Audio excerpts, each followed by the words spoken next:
Deu. Então, vamos lá. O céu e o inferno, o prefácio, né? Então, vamos lá.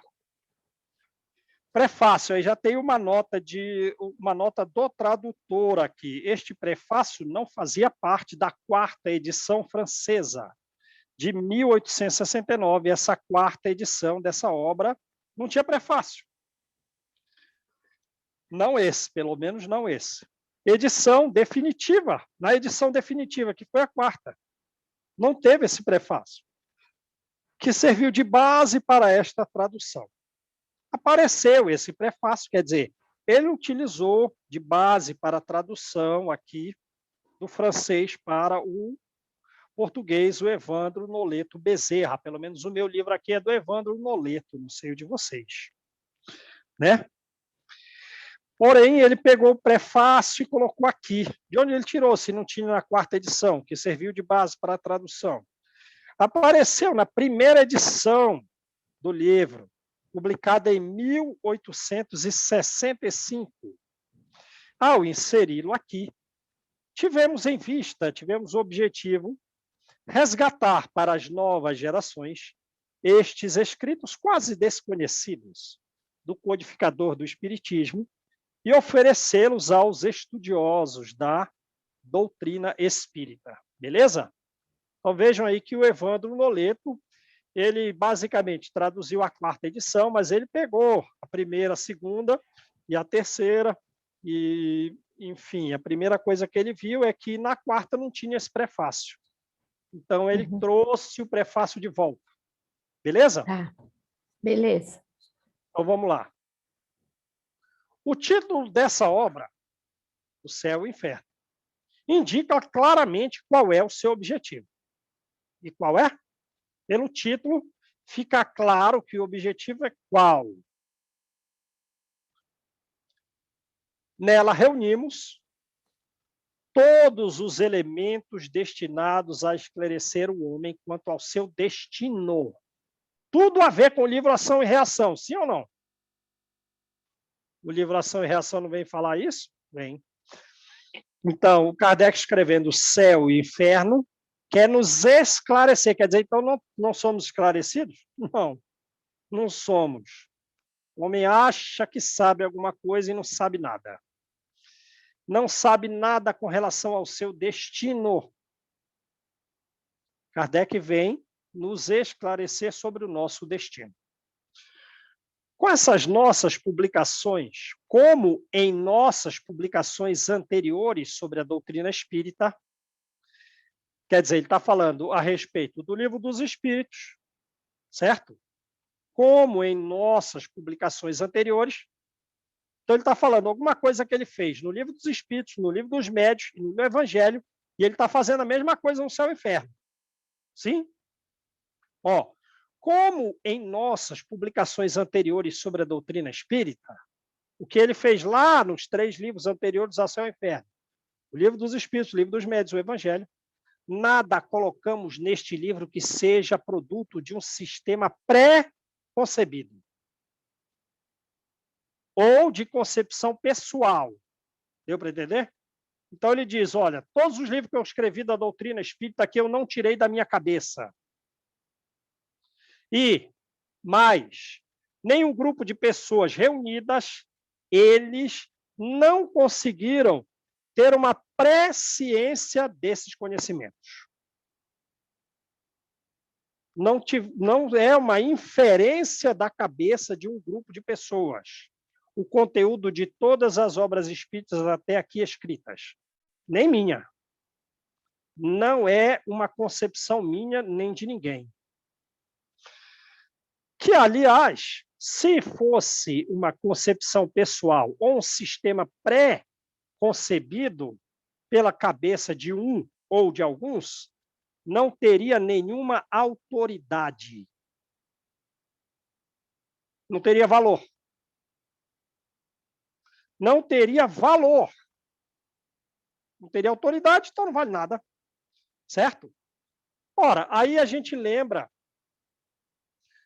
do capítulo 1 da Gênese, mas como a gente ainda não estudou, a gente volta para a introdução do Evangelho segundo o Espiritismo, que está dividido em 4 partes.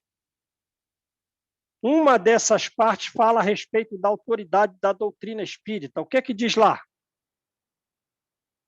Numa pergunta, qual é a autoridade da doutrina espírita, conforme o Evangelho segundo o Espiritismo? Quem sabe? É a universalidade dos ensinos. A universalidade dos ensinos. O que significa isso? Fala mais. Que não foi uma pessoa que recebeu num lugar só as informações contidas na doutrina. Quase 1000 centros espíritas receberam. Exato. Através de vários médiuns que não se conheciam em diversas partes do mundo e falaram sobre a mesma coisa sem se conhecerem um ao outro. Perfeitamente. Quer dizer, ouviram que a Deise falou, está lá Kardec, lá, Lyon, na França, lá. Chega para ele mensagens de quase 1000 centros espíritas sérios espalhados no mundo. Ele era poliglota. Aí ele pega aquela mensagem em alemão, em inglês, francês, mensagens em espanhol, mensagens no Peru, mensagens no leste da Ásia. E o conteúdo daquelas mensagens o conteúdo são todos idênticos.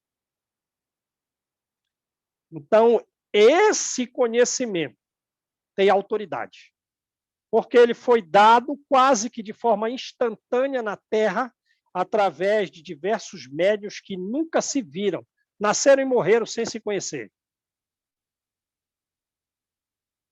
E essa autoridade está desde o livro dos Espíritos até esse livro aqui, O Céu e o Inferno.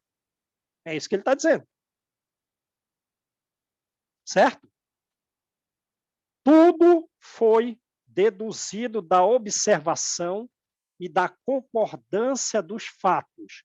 Mas o homem não participa simplesmente como um polo passivo na construção desse conhecimento doutrinário que há de nos libertar das sombras de nós mesmos. Ele tem que deduzir, ele tem que observar, ele tem que verificar que esses fatos que acontecem aqui, ali, acolá, que alguém me comunicou, que eu vivi, que outra pessoa distinta da primeira me comunicou, são concordantes, são iguais. Entenderam bem como é a coisa? Então, na construção desse conhecimento, o homem não está num polo passivo. Ah, não é simplesmente vai, médio, recebe aí. Recebe, recebe, recebe. Pronto. Fica aí de mãos beijadas recebendo o conhecimento. Não. Tem que raciocinar. Tem... Sim. Pode falar.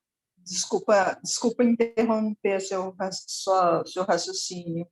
Que é isso? Mas essa última colocação que ele fez aqui, no final do parágrafo, ainda que de uma forma mais simples, mas não deixa de ser uma colocação de um ponto de vista acadêmico e científico, porque quem faz, eu falo com experiência própria, porque eu já fiz um mestrado, né? Então, participando disso, você vê que isso aqui, academicamente, é uma linha de raciocínio bem científica, né? E como tem uma ligação bem estreita, né? Então, é aquilo que está lá no livro dos médiuns, né? Se não me engano, que ele fala que o espiritismo e a ciência tendem a andar juntos, né? Então, é muito interessante tudo isso que está sendo posto aqui. Com certeza, né? É só essa observação. Muito boa observação. Exatamente, né? O homem não vai receber nada de mão beijada, tem que trabalhar. Então, vamos lá. O Livro dos Espíritos contém as bases fundamentais do Espiritismo. O Livro dos Espíritos é a pedra angular do edifício, é a raiz da coisa, né? Então, ele vai esclarecer a coisa, né? O Livro dos Espíritos, ele diz primeiro qual é a finalidade do livro Céu e Inferno, esclarecer-nos quanto ao nosso destino. E, para isso, ele mostra a autoridade da doutrina espírita que não advém de uma concepção pessoal ou preconcebida. Mas também o homem não pode atuar de forma passiva. Ele tem que inferir, tem que deduzir, tem que observar. E o Livro dos Espíritos, ele é, digamos, a raiz da coisa, a base fundamental. Todos os princípios da doutrina espírita, aí, no Livro dos Espíritos, se acham expostos. Até mesmo os que constituem o seu o coroamento, a parte superior da coisa, né? Tá tudo, os princípios fundamentais, tá tudo lá no Livro dos Espíritos. Entretanto, era preciso dar-lhes a esses princípios mais desenvolvimentos, como desenvolver a coisa e deduzir todas as consequências desses princípios e auxiliar os homens a aplicar esses princípios. À medida que tais bases se desdobrassem pelo ensino complementar dos espíritos e mediante novas observações, né? Então, teve que, digamos, fazer a planta se desenvolver, não vai ficar só na raiz. E foi o que fizemos em relação ao Livro dos Médiuns e com o Evangelho segundo o Espiritismo, no tocante a ponto de vistas especiais, né? O Livro dos Médiuns vai nos falar da relação, né, entranhada, de uma relação contínua nossa com o mundo espiritual, e o Evangelho segundo o Espiritismo vai falar só da parte moral, do comportamento moral que nós devemos ter, certo? Então, são pontos de vistas especiais desdobrados, desenvolvidos no Livro dos Espíritos. É o que fazemos nesta obra sobre outro ponto de vista, quer dizer, o Céu e o Inferno, também como o Livro dos Médiuns e o Evangelho, nascem do Livro dos Espíritos sob determinada ótica especial, sobre pontos de vistas especiais com mais desenvolvimento, para tornar a coisa mais clara para nós. É o que fazemos nesta obra, sobre outro ponto de vista. E o que faremos sucessivamente nas demais obras que nos restam publicar e que virão a seu tempo. E aí, né? Eu não sabia que depois do Céu e Inferno ele ia escrever só mais a Gênesis, né? Ele falou, tudo que eu for publicar aqui, eu vou desenvolver o Livro dos Espíritos, sob determinados trechos especiais. Beleza. As novas ideias só frutificam quando a Terra está preparada para recebê-las. Quer dizer, então, não posso pegar uma criancinha e colocar ela numa sala de medicina ou numa aula de matemática do ensino superior, porque não há preparo. Então, não vou mandar o espiritismo antes, nem vou mandar depois. Tem que preparar a terra para as ideias frutificarem. Então, vamos lá. As novas ideias só frutificam quando a terra está preparada para recebê-las. Ora, por terra preparada, não se deve entender algumas inteligências precoces, que apenas dariam frutos isolados, né? Então, não é isso.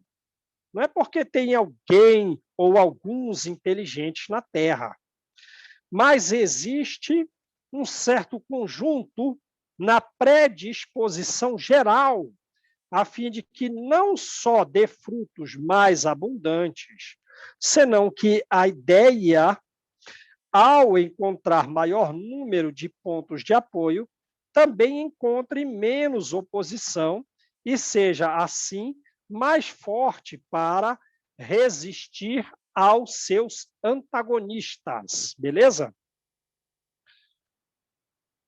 Então, vai a gente com a nossa mentezinha pequena dizer, mas por que o Espiritismo não veio antes, né?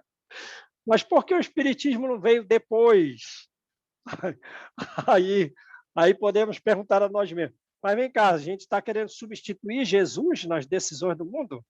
Hã? Hã? O Espiritismo veio na época certa, não está sem governo, não, né? O Evangelho segundo o Espiritismo já era um passo à frente em relação ao Livro dos Espíritos, que já é a semente, a raiz da coisa, a pedra angular. Aí veio o Evangelho segundo o Espiritismo, só vai falar da parte moral, lembra? O objeto do Espiritismo é falar, do Evangelho segundo o Espiritismo, é falar exclusivamente da questão moral. Se o Livro dos Médiuns vai falar do nosso intercâmbio mediúnico, o Evangelho só vai falar do comportamento moral.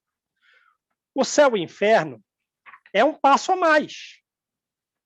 Quer dizer, está fazendo a árvore do Evangelho frutificar no mundo, né? Cujo alcance será facilmente compreendido, porque toca profundamente em certas questões. Ainda não revelou qual é o conteúdo, sim? Não. Mas ele só deu uma ideia geral de esclarecer quanto ao nosso destino e que toca profundamente em certas questões. Contudo, não poderia ter vindo mais cedo. Olha isso. Então, o próprio livro Céu e Inferno teve data marcada para descer à Terra quando estava propício, não pela existência de uma ou duas cabeças superiores na Terra, mas porque em todos havia no planeta uma predisposição geral para aceitá-la, beleza? Se considerarmos a época em que surgiu o Espiritismo, facilmente reconheceremos que ele chegou na hora exata. Esse facilmente é mais para a cabeça do Kardec, né? Né? Mas, com certeza, ele chegou na hora exata. Nem mais cedo, nem mais tarde. Se o Espiritismo tivesse vindo mais cedo, ele teria abortado. Mas olha que Sócrates, 400 anos de Jesus, ele é uma mente e Platão que vão trazer conceitos prévios a respeito da doutrina espírita. Mas tudo uma espécie de preparação, sim? Mas o Espiritismo, como um corpo de doutrina, não podia ter vindo antes, teria abortado. Por quê? Não sendo numerosas as simpatias, teria sucumbido sob os golpes dos adversários. E mataram Sócrates, né? Mais tarde, se viesse mais tarde, se a doutrina espírita viesse mais tarde, teria perdido a ocasião favorável para eclodir. As ideias poderiam ter outro rumo, do qual seria difícil desviá-las. Então, dá para a gente entender que a inteligência de Jesus está cuidando constantemente do mundo, sim, sem relaxar nem um minuto sequer. Porque cada uma das obras kardecianas teve o seu momento adequado para vir. Não podia vir antes, não podia vir depois.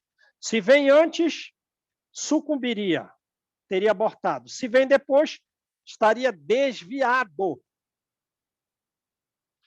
Era preciso deixar ao tempo o cuidado de consumir as velhas ideias e provar a sua insuficiência antes de apresentar outras mais novas, né? Beleza? Mas não tem algumas pessoas dos nossos círculos familiares que ainda carregam velhas ideias, né? E que não veem uma insuficiência nessas ideias que carregam e não estão, digamos assim, tendenciosos a adquirir as novas ideias que traz o Espiritismo? Sim ou não? E nós vamos fazer o quê? Não vamos fazer nada. Não vamos fazer nada. Quem somos nós? Você pode comentar uma vez ou outra, né, com a pessoa, porque é um dever propagar o Espiritismo, mas tem que ser de forma harmoniosa, né? Não pode ser, né? Não pode esconder a luz debaixo do alqueire, mas também não pode botar uma luz de 220 no rosto da pessoa. Então vamos lá. As ideias prematuras costumam malograr, né? Cair por terra, porque as criaturas não estão maduras para as compreenderem, nem sentem por hora a necessidade de uma mudança de posição. Tem gente assim aí nas nossas famílias? Tem ou não? Na minha tem. É normal. O Kardec já está dizendo isso é normal, isso é natural. Hoje é inegável para todo mundo que um grande movimento se manifesta na opinião geral, né? Que uma reação formidável se opera progressivamente contra o espírito estacionário, contra o espírito retrógrado ou contra o espírito de rotina. Beleza? Basta ver também quando Paulo veio, quando Jesus trouxe o evangelho no mundo, a boa nova, e depois ele partiu, e os apóstolos trabalhando a favor né, da evangelização do mundo, e Saulo ainda contra o evangelho, né? Lembram disso do livro Paulo Estevão?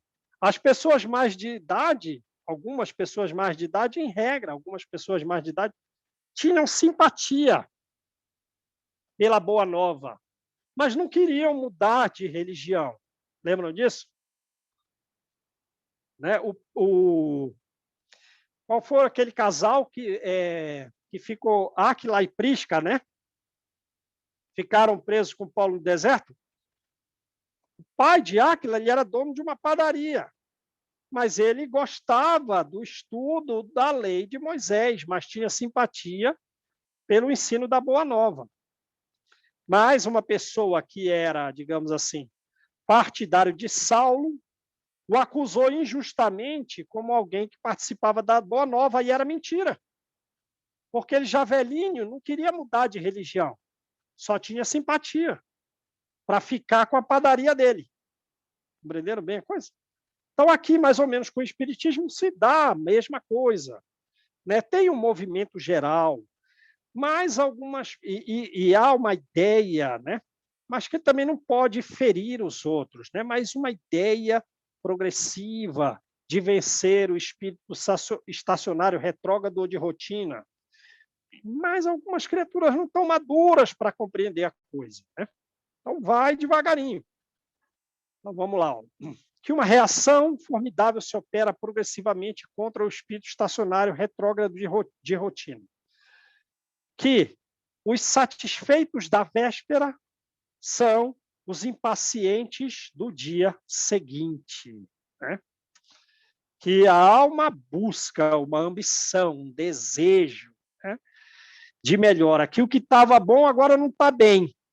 Que era, por exemplo, Saulo. Ele se acha conhecedor, né? Conhecedor da lei antiga, era a esperança de todo o povo judeu. Depois, quando conheceu os cristãos, conheceu Estevão, ele percebeu que as pessoas daquele grupo tinham uma serenidade e uma paz que ele jamais possuiu na vida. Lembram disso? Então, ó, estava satisfeito, agora estou impaciente, quero um novo alimento, não possuo esse alimento. A humanidade está em processo de gestação. Existe alguma coisa no ar, uma força irresistível que a impele. Quem é esse A?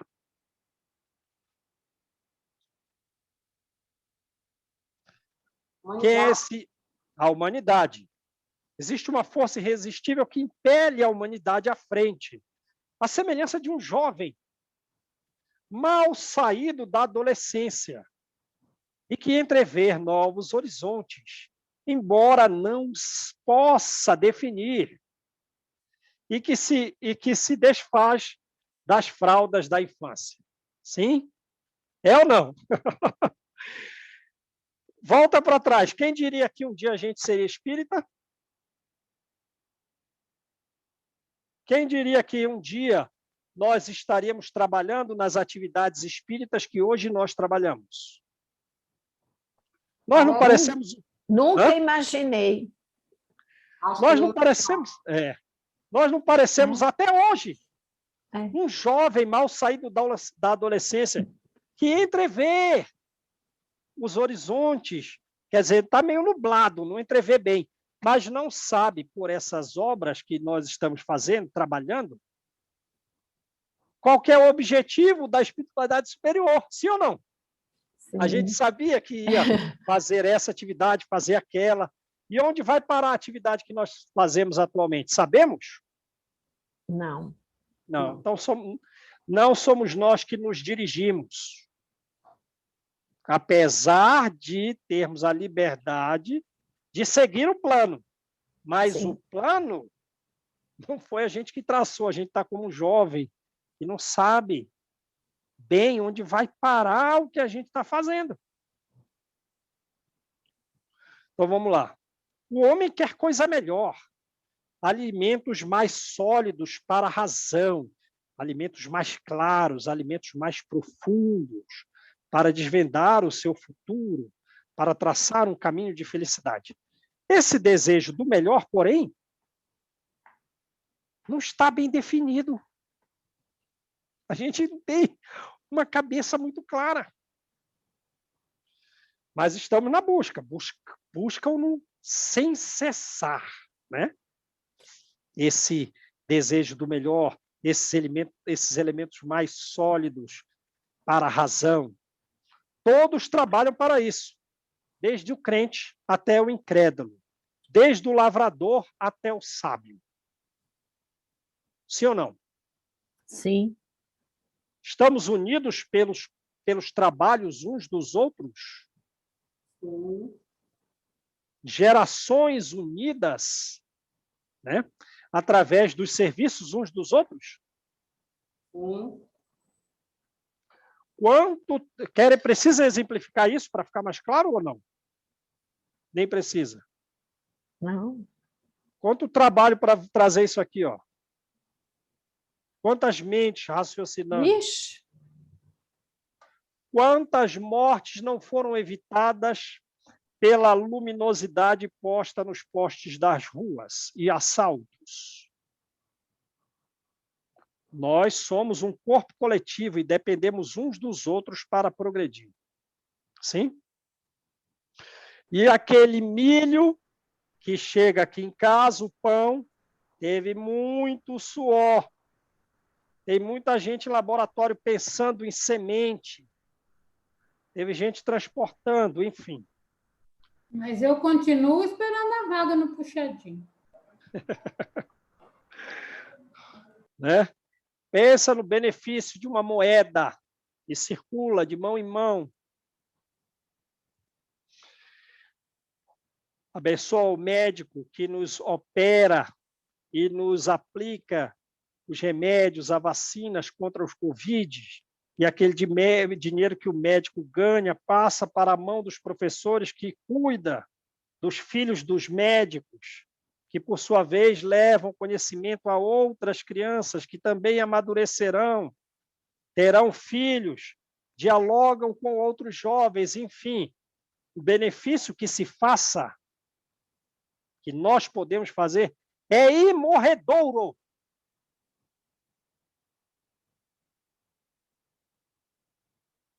O benefício que nós fazemos viaja no tempo sem nunca mais cessar.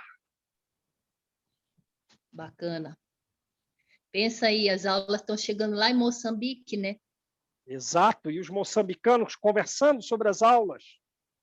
e aí alguém se transfere, sai de Moçambique, vai para a África do Sul, dá 100 anos, você foi uma das causas do desenvolvimento do continente africano. Que lindo, hein, João? É isso aí. Vamos Na servir. verdade, cada um é um tijolinho, né? Porque um muro é construído com um tijolo acima de tijolo, uma casa. Então, um tijolo falta e faz a diferença, né? Sim. Essa é real corrente do bem, né? Corrente do bem que não morre nunca. Os livros comprados para a Eduarda vai gerar nela um conhecimento imorredor. Ela vai dialogar com outras crianças da própria escola, do bairro, vai incentivar crianças das escolas antigas, terá os próprios filhos, terá netos. É um benefício imorredouro. Então, vamos lá. E Kardec já generaliza, porque a cabeça dele é maior que a nossa. O universo é um vasto canteiro de obras. Falou do que a gente está falando de uma forma reduzida, um poder de síntese, né? Uns demolem, outros constroem, mas tem que demolir mesmo, tem que construir. Cada um talha a sua pedra para o novo edifício. Mas nesse edifício, o plano definitivo da coisa, isso ninguém tem. Isso é prerrogativa do grande arquiteto, e cuja economia será compreensível. Quer dizer, a gente tem colhido os frutos, mas a gente não tem ideia da economia total, do plano definitivo, não. Nós podemos ter alguma noção compreensível futuramente. Será compreensível quando suas formas começarem a delinear-se acima da superfície do globo. Beleza? Aí vai. Tá. Capítulo 3 do Evangelho segundo o Espiritismo. Quais são as características de um mundo de regeneração? Lembram lá? Deixo vocês pesquisarem aí depois, ou quer que eu fale? Capítulo 3, muitas moradas. É isso que está sendo construído, mas a gente não sabe. A gente só vai saber depois que aparecer. É isso que Kardec está dizendo. Mas foi o plano de uma grande alma. Foi o plano de Jesus. Ele é o arquiteto, né? Sim. Sim.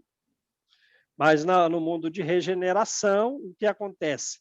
As almas são mais calmas. As almas completam a sua depuração, né? O homem tem desejos ainda? Tem sensações? Tem. É ainda de carne? É. Mas ele não tem paixões.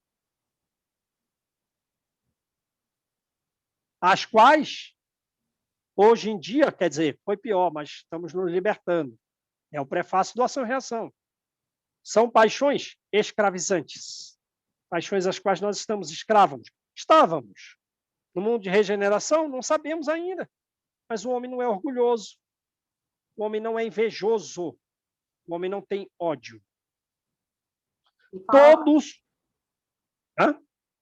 Uma palavra que me tocou muito lá é assim, não terá as expiações dolorosas, uma coisa assim, né? Aí a gente fica pensando aqui nesse ação e reação, né? Expiações dolorosas. E que nós estamos vinculados a ela, ou seja... Vamos se libertar, né? Então, vê, no mundo de regeneração, todos são amorosos, todos creem em Deus, todos buscam progredir. As relações sociais são de equidade.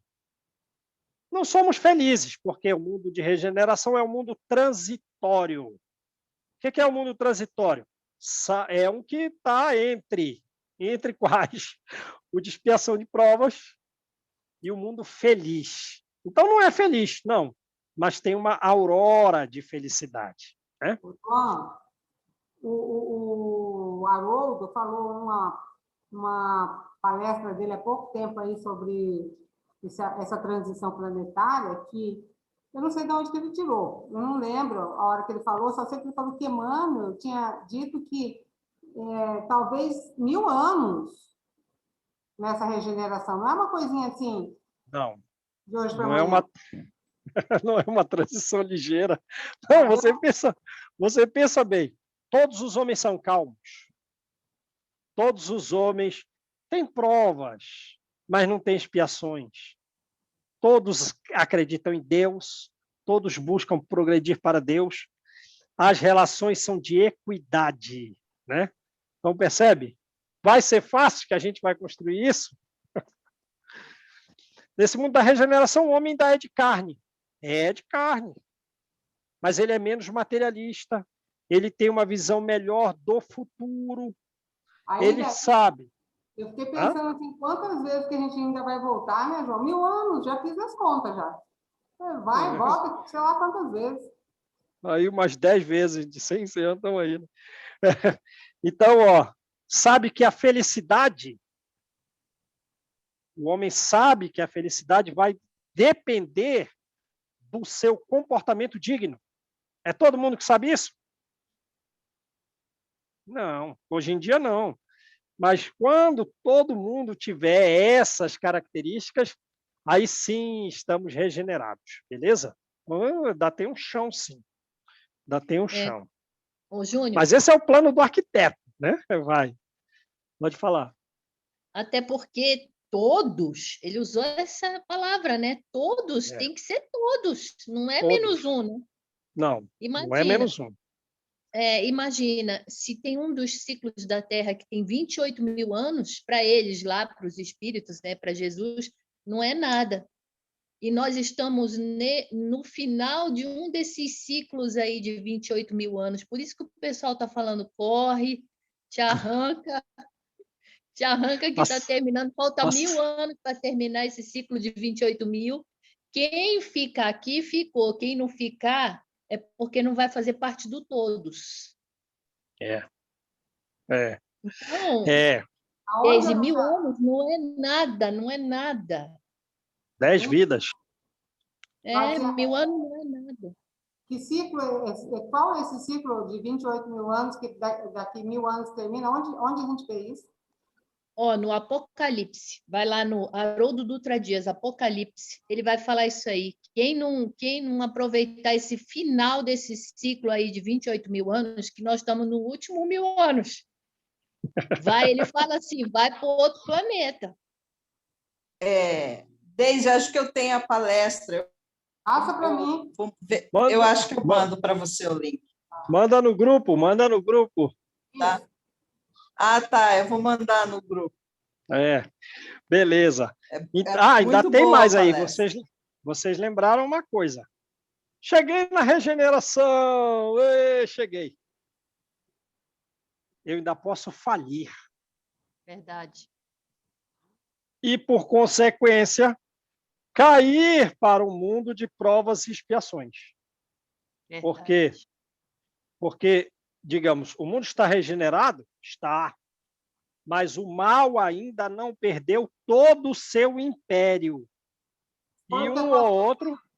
Com o pessoal que foi degradado de capela? Tipos degradados de capela. Vai cair para um mundo de provas e expiações. Vai ter os degradados da Terra, né? Vai existir. Os degradados da Terra vão existir. Entendi. E mesmo os que passaram para a regeneração, estando na regeneração, pode cair ainda. Exato. Eu sabia que eu lembrei, Júnior, que você falou isso aí, eu lembrei do espírito da Alcione, né? Que ela já era um espírito puro e falaram para ela, mas você pode cair. Teve gente que não voltou mais para cá. E ela falou, não, eu vou. Então, é isso que você está falando, né? Espírito puro ainda pode cair. Espírito crístico que não cai mais. Nem encarnado não cai. E ela, digamos assim, veio viver uma prova que, digamos, escolheu, ainda que contra a vontade dos superiores, de qualquer forma venceu e não caiu, né? Mas a primeira vinda dela foi voluntária, certo? Para a Terra, sai de um lugar elevado para voluntariamente para um mundo de provas e expiações. Beleza. Mas alguém estando lá no mundo de regeneração, pode ser, já estando no mundo de regeneração, algo regenerado, ele pode ser compelido a ir para o mundo de provas e expiações. Ah, não foi voluntário, né? Não. Então, vê bem, tem certa diferença. Ora, por exemplo, todos os espíritos... Abraão, que é Simão Pedro, uma das reencarnações de Simão Pedro, enfim, João Batista, Paulo, João, esses espíritos, eles todos são capelinos, mas eles não são degredados. Eles saíram de capela por vontade própria. Sócrates é outro espírito, né? Percebe? Eles quiseram vir para cá para auxiliar os degredados. Sim. Assim como aí você narrou esse de dá Alcione. Aham, isso que eu ia falar, esse dá um passo além, né? Digamos assim, né? Não era É uma um grande obrigação, amor. ele foi lá e fez, Não, né? é um grande amor, né? O amor une as pessoas, né? O amor nos leva a qualquer lugar pelo trabalho da pessoa amada, né? Se os nossos filhos ou forem para um mundo inferior, a gente não vai pedir permissão para ir para lá? Então, vamos lá.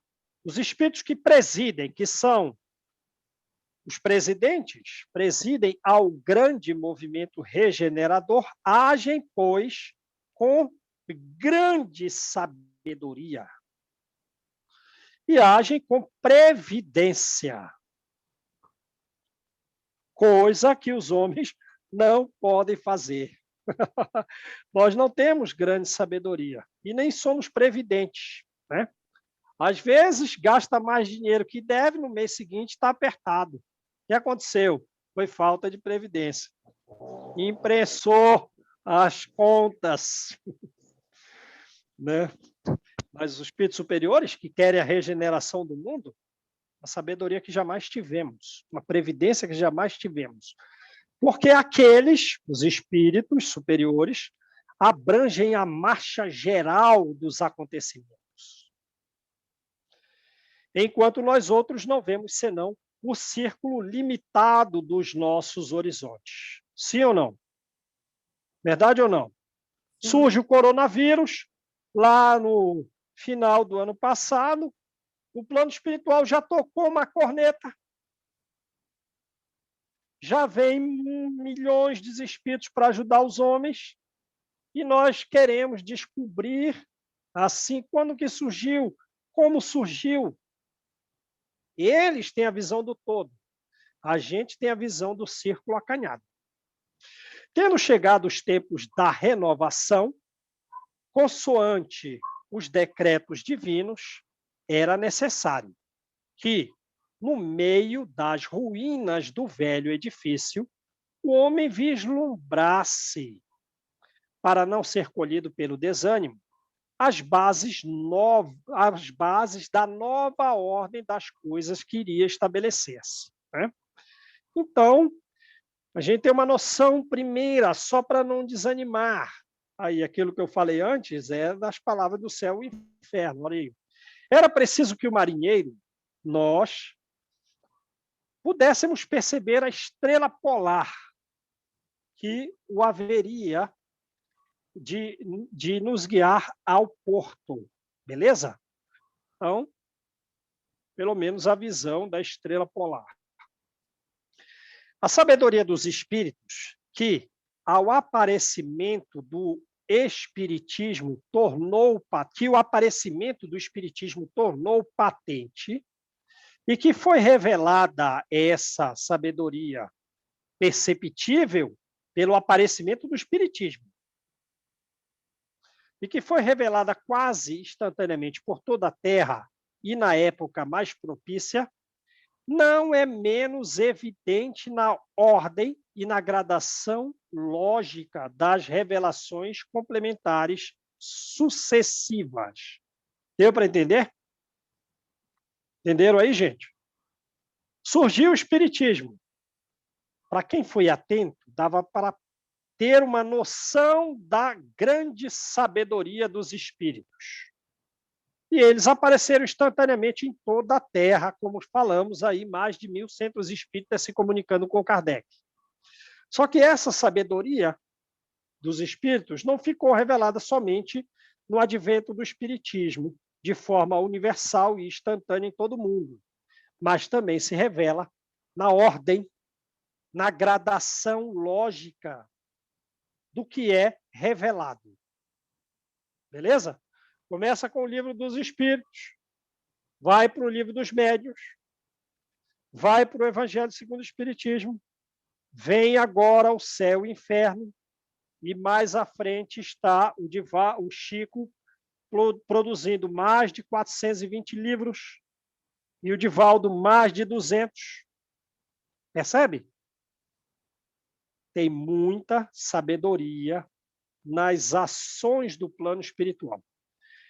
Não está no poder de ninguém constranger a vontade deles quanto a isto, visto que eles não regulam seus ensinos de acordo com a impaciência dos homens.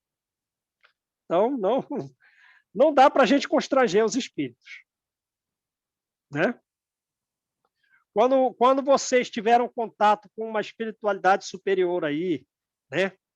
Ouviram algum espírito de bom para cima, foi, digamos assim, sempre aconteceu quando vocês chamaram, ele veio revelar, ele veio falar o que vocês já tinham na cabeça. Ah, eu já sabia disso. Né? Não dá para constranger os espíritos. Eles, às vezes, vêm quando a gente não espera. E quando a gente pede, eles não vêm. E ele vem falar coisa que eu nunca pensei. É ou não é assim? Então, não dá para constrangê-los. Né? Não nos basta dizer, gostaríamos de ter tal coisa, para que nela nos seja concedida. Né? Não. Eu que vou dizer para os espíritos o que é que eu tenho que receber. Eu que vou dizer para os espíritos o que é que eu tenho que ouvir. Quando nem a minha esposa ela fala o que eu gosto de ouvir, como é que eu vou constranger os espíritos? Né? E menos ainda dizer a Deus. Julgamos que é chegada a hora para que nos dê tal coisa, pois nos julgamos nós próprios a nós mesmos, já bastante adiantados para receber esse conhecimento. Tá? Então, traz aí a minha mãe, por favor, hoje, na hora que eu for dormir, para ela me falar alguma coisa, tá bom? Né? O que equivaleria a dizer? Sabemos melhor do que vós, o que convém a vocês fazer. Se botou no plano superior. Aí estamos impacientes, queremos a comunicação de fulano. Como dizia o Chico, né? O telefone toca de lá para cá, não é daqui para lá, não. Cá. Toca de lá para cá e toca na hora que eles querem. Que eles querem. Não é quando eu quero. E o que eu vou ouvir no telefone, às vezes, né? Não é o que eu estou esperando. Aos impacientes, os espíritos respondem: começai primeiro por saber bem. Não é saber alguma coisa, é saber bem, compreender bem e, principalmente, praticar bem o que já sabe. É outro grau de conhecimento, né? Porque eu já estou praticando o que eu sei, é um grau mais profundo, a fim de que Deus vos julgue dignos de vos trazer mais conhecimentos. Né? Depois, quando chegado o momento, saberemos agir e escolheremos os nossos instrumentos. Deu para entender bem? Chega no plano espiritual. Vamos fazer a reencarnação do Segismundo. Chegou a hora de você agir. Participa aí da reencarnação de Segismundo. Escolhe aí o espermatozoide. Cuida da multiplicação celular. faz o processo de redução do corpo perispiritual do Segismundo? Ah, não vai dar. Tem uma vassoura aí? Pega a vassoura. Né? Você não procurou primeiramente saber bem, compreender bem, praticar o bem, para depois saber agir com conhecimento de causa. É ou não? Onde a gente vai parar? Bater numa briga entre marido e mulher ali. O que nós vamos fazer? Desencarnamos. Vamos acompanhar a equipe de aulos. Né? Vamos acompanhar a equipe de aulos. O que nós vamos falar?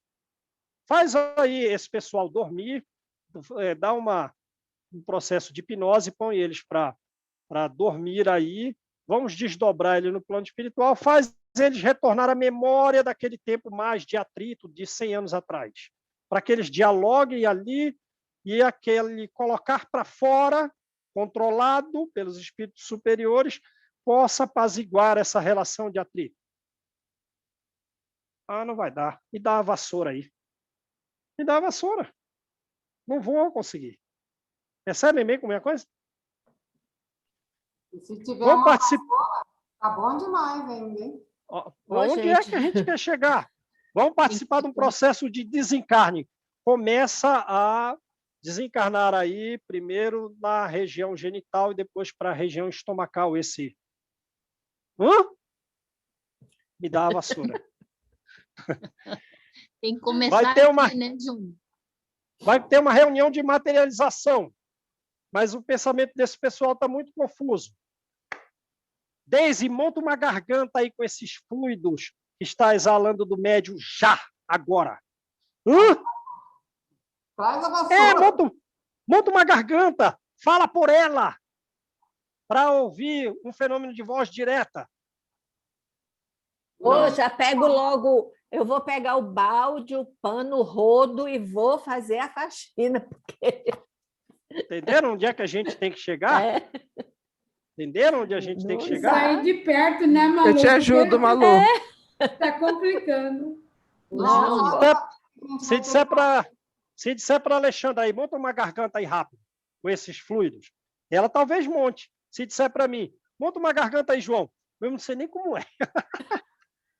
Percebe? Ô, Júnior, você sabe que às vezes na sessão mediúnica eu imagino essas coisas, né? Eu imagino um coração funcionando por dentro, funcionando bastante. Já me disseram que isso ajuda. Com certeza. Mas, nem era isso que eu ia falar. Eu ia falar o seguinte. Uma vez tinha uma idosa lá de 80 anos fazendo faculdade de arqueologia.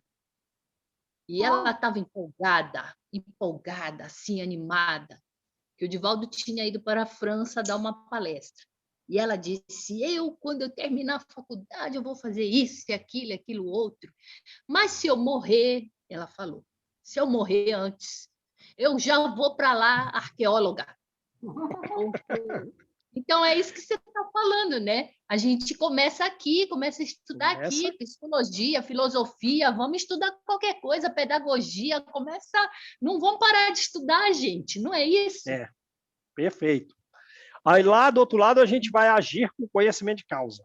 Né?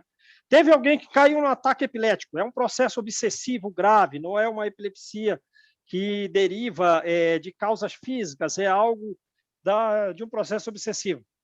João, vai! Não vai. Não vai. João não vai. Percebe a coisa? Onde é que nós vamos chegar? É isso. Não, mas a gente ainda incorre no problema de pegar essa vassoura e não saber varrer direito. Hein? Aí que, né? Até para você varrer direito com essa vassoura aí, pode ficar difícil. Deise tocou num ponto que eu ia comentar. Eu fui participar de um sopão e quando cheguei lá, o povo estava um monte de gente, né? E todo mundo lá. E eu entrei no meio, né? Bom, vamos ajudar a cortar as verduras para preparar o sopão, né? Mas, ao invés, acho que de ser aquele recolhimento, né? De você se imbuir de por que eu estou ali, qual que é a minha função de estar ali picando aquela verdura, né? Preparando aquela sopa, né?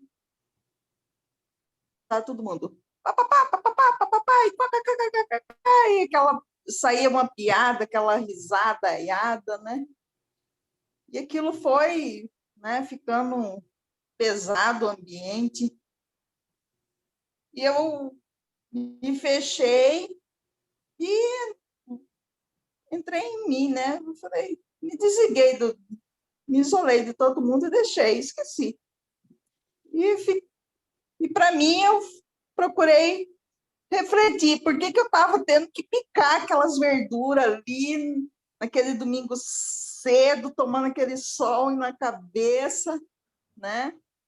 E para ajudar aquelas pessoas carentes ali. Por quê? Por que daquilo, né? E eu acho que a finalidade é um pouquinho, acho que nesse ponto também, né? Para poder a gente chegar nessa questão de não ter que pegar o balde nem uma vassoura. Não sei se eu estou correta, não sei se eu estou fazendo um raciocínio correto. Vamos pegar o balde e a vassoura, todo o trabalho é digno, né? Mas, digamos assim, a gente vai se especializando, né? E tem que ter especialistas, né? E para isso a gente tem que estudar previamente, para depois agir. Até para fazer a sopa, tem que ter especialista, porque não adianta. Eu te dou ali uma panela, um monte de verdura e tudo. Como é que o que tu vai fazer? Como é que você vai começar? Né? Quer dizer, você vai botar um óleo, fritar a cebola, o alho, aí você vai pôr a cenoura, porque é mais dura, demora mais tempo. Quer dizer, tem toda uma técnica também. Até para isso, você tem, como disse a Deise, você tem que fazer, tá? Saber varrer. Né? Não é, eu peguei a vassoura e vou varrer. Não, como é que varre? Tá? Tem uma técnica. Você foi lá no cantinho ou jogou para debaixo do tapete? Tudo é uma especialização. Você tem que saber de tudo um pouco. Né? E aquilo que você fizer, faça bem feito. E pensa bem no que a gente leu no prefácio da Ação e Reação. Ação e Reação.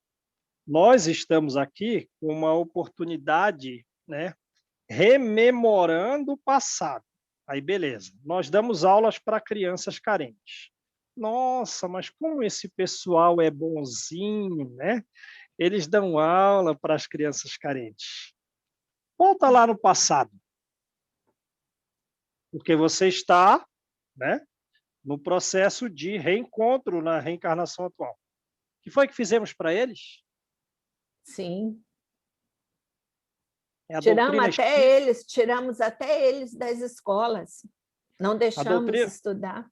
A doutrina espírita nos faz agir de forma distinta do que já fizemos, né? Mas aí a gente está no círculo que está numa espécie de regeneração, de uma nova oportunidade, porque com essas pessoas que nós estamos trabalhando, servindo, nós falhamos. Sim. De vida anterior. Nós falhamos. E o Espiritismo permite, né, que a gente haja de forma distinta do que agimos com essas almas, que, em regra, e são do nosso círculo familiar mesmo, como está no Evangelho segundo o Espiritismo, como diz Emmanuel no prefácio do livro Há 2000 anos, nós, em regra, reencarnamos com as mesmas pessoas a quem fizemos erro no passado. Então, não é que a gente é bonzinho. De quem fomos cúmplices também. Então, vamos servir, porque esse bem é imorredor. Beleza, gente? Já passou 10 minutos da hora. Quem faz a oração? A gente encerrar. Então, nós paramos aqui, né? Paramos aí. Depois, quando chegar o momento, saberemos agir e escolheremos os nossos instrumentos. Então, tem que saber agir depois. Ok. Ô, João, esse agir é a vivência espírita também, né? Que não é fácil. A vivência, porque às vezes a gente aprende, até aqui a gente lendo, a gente aprende, e é mais fácil que depois você colocar essa vivência em prática. Porque na vivência está a emoção, e quando vem a emoção junto, aí danou-se, aí a vassoura fica mais forte, mais pesada. Né? Lê a série dos livros de André Luiz. Aquilo tudo que ele está fazendo lá é o que a gente pode vir a fazer no futuro, caso nos preparemos. Desde o primeiro livro, A Nosso Lar, até o último livro, aquilo é um roteiro de trabalho. Então, vamos estudar português. Para entender primeiro, né, Alexandre? Tem que saber interpretar bem a coisa e colocar em prática. Não pode errar a pontuação na hora lá, hein? Muda tudo. Quem faz a oração, gente?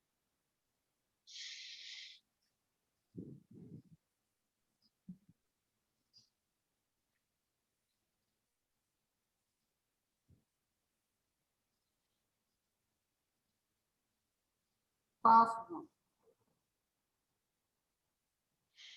Senhor Jesus, mestre amado, queridos amigos coordenadores do estudo desta tarde, rogamos as bênçãos sobre o João, sobre todos os facilitadores das aulas que temos recebido. Agradecemos por esse momento tão especial de estarmos aqui, tentando reaprender ou aprender os ensinamentos que nos serão úteis no dia de hoje, amanhã e sempre. Permita, mestre amado, que tenhamos olhos de ver, colocando em prática, procurando nos aprimorar mais, melhorando a nossa conduta moral, e que tudo que aprendemos nesta tarde seja aplicado, possamos aplicar no dia a dia junto aos que estão ao nosso lado. Abençoa o nosso grupo, todos os grupos de estudo, a nossa terra querida. Abençoa, Jesus, a todos que estão passando sofrimentos de toda ordem, que estão sendo chamados a trazer o testemunho da fé, da confiança e da esperança, porque sabemos que tudo isso tem um objetivo maior, que não é o sofrimento, mas nosso despertamento, nosso melhoramento, o nosso preparo para uma terra nova que se inicia desde tanto tempo já. Obrigada, Jesus. Envolva-nos na tua paz, hoje e sempre. Que assim seja.